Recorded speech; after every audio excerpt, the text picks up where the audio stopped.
Normal ke nyam kana sin content bar wa sin link nor online tv ke jan gwasa me goro jano bay larmanan le rodre wi ke gambe la ke ki un wara man shana ke ber re wi cha ke tang jan goro no banyo ya kelono ta dan le rodre gambe la ke jan gwasa me ta me bej no ngai kona ni shang gambe la gwaliet kan wari ko kati kon lat ko rientin chiga to go kati jak la widan kon wala la dunga ko chimal chaben chi kon bil ngaje no jiterande kon na ke chigan kon den nak ngai kon ne ka kor gwa de paiwa chigan damandan chigan nak do chat chwa guje ndo chimal chaben ba ko kor be mal ba ko kor ko television warji kana lat ba changne me chige ye damandan chigan bat ke jeno gwalat antama men chawda la rai wiki tang ka gwarun wangan dan ba ka wa chala do shikan anwarkel shikan nak ka ngoda ki tang special warada jan gwadra nan shire mu jato men biya kulinga jan gwas me men chalat ne tin kono tere wiki tang wachi kuma chawon tong mi ko baram dar nagran ba jo goro waje ke lo ngai ka gotin kono tere ne kono nakan wore e bukum be jaw kep no ngayen me dara me dane naka do chwa chwa ke bene chwa je yen ka la ne de kon yan ga ber ka ne de kon na kan wore nyu da gwan wo wore kan na mo na ka ke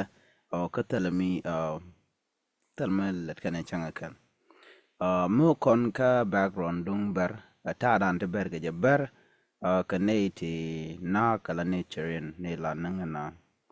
chicken no gono shenken kel kana bana tere mal kana na ba ku kujino ade na shenka kel jen gina mokorundi alla kan wala kan kana ka gambele ka tele malar ke changa kel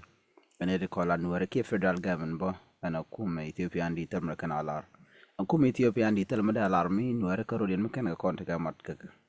la dor la kona ti ka mat ban nuare da gambele tere ka mat changa marto tele yo adi ganen yes dolgan to kel but ready regimen nana ko degan tega mat kani di nyer ko ke lo karodian amete de ge to la gwi ken je dordan ci rek mo je tokten chine di ala share no run ba ben ka run ba ala jegari ga me no la bon na ne di al no ngai ko ne ko gwa de dani pai mal me pai ben me pai kwa dangro tin wi kwa me pai ka kwan kwar shegan cha kwan kan dr galwaron jel kwe ja kwanya gambele no tene kan ga joko rwade ano chwa do chwa na ka kan ber kan ngai kono gwada na ga jeten kana karami mo ngai kana no ram te ka long kan wer community do chwa da ram le de long le ga college kala no rika ka kure ne dial basketball football volleyball kan dial ne do malat ke ku ngene la jojeten nirun jaraman yamala mala te niam ko ben wer bagamat gan wer dial ngane dial ajane teacher mugwa goy wan tin wan na ko college gwadran ledatin gambela teacher education and science college and gwadan wan tin no man ko alat gwasa me ko gwada ci korme je to me shikan do chanak tel korme to teram ci kor but chalan jen wo telere ke bu ko me giten chara me dane nak do chwa je ke na shwaje yen ana mo tele nuar mishro de men yorolo be dong ba bar be jamo keriek teleja shu nabit tele kyanga ken shu ne tun wan boy kan gujeno kan nuar mi shika bir nono jeno tele be kere lel nuare widien la ken mala wo kamal me sha do la no shamal kyanga randi ne din me sha bat la kan gujeno shamal che ben na chu bit du no shi mal shi ki mal ga nuare won nuare karodien lokarin karodien muno karodien telebre mu dia to kaka chaga dia yon kanon de ngaje jorron wo nuar mi sharan yen chai nyot buga matkel du no gambele telemat nuar telekamat no antama man to ga tama ko ku danen chiro lat ke ting special warada ramadan wana gwa na gre kane jen gwadan wa nekten no eneme nyodo jagwano telemal meteke gambele ko mula nuore na kana shang bukum bawa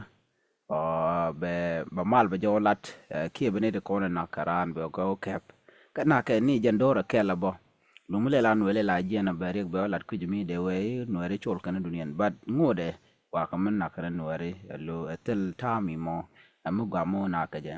mi de gwa gambe la kaje ngwa sementama be chanda be bejema anta dan beje bon won ba men ba kula ngaji yene kon la nuore tinte ka gambe la ki tinte wi mona da dien nuore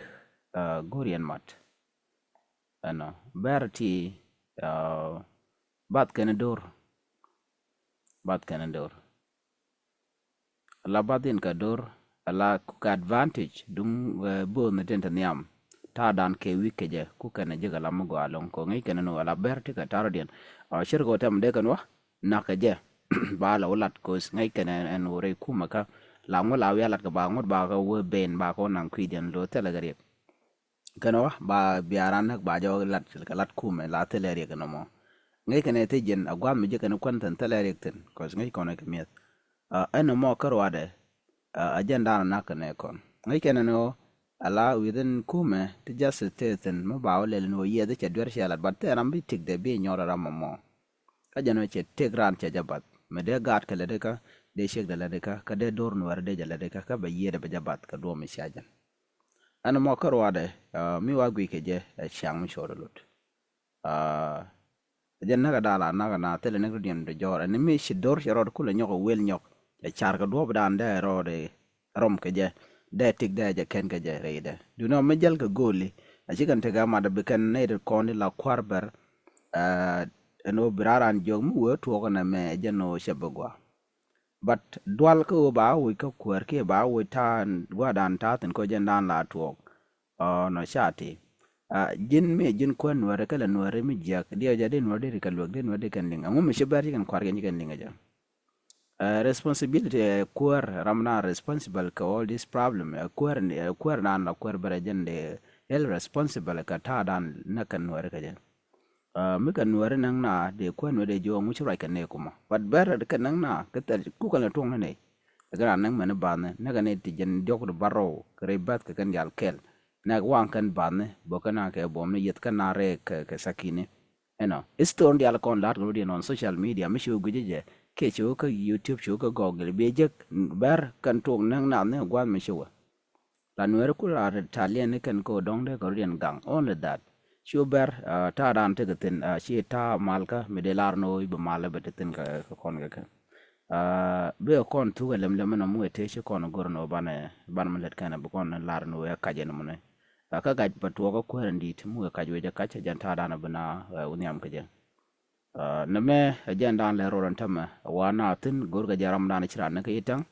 akan wada kan lar no cha je tan ka je bo is nothing is zero cause ya ye dan che bat me bat ka ye de lo ba far ka la dan la ke ngade che wi ya la ko ken mi jaram na ran ngaji la ti ga punishment ba kame bat gwa da me tel mi shala punishment je no ba la duli ma nan kar shala je to berun ku bu nang run ke nang yo bu berar ka gwa dan chirun ye ben ge ka jano shi tek mi di chi bat maderan de na la de ka na me agenda nan le rode ko shimal ka gambele shimal banwon chang bane laro shimal je jiak dun lo agenda nan le rode tema ga jan gwasame bana to ko ken bana len ling ka kwi gambela mite ga ler mren mi shiben ta dan len ngaru den ga je be la update ta dan to ngwana ga je biatema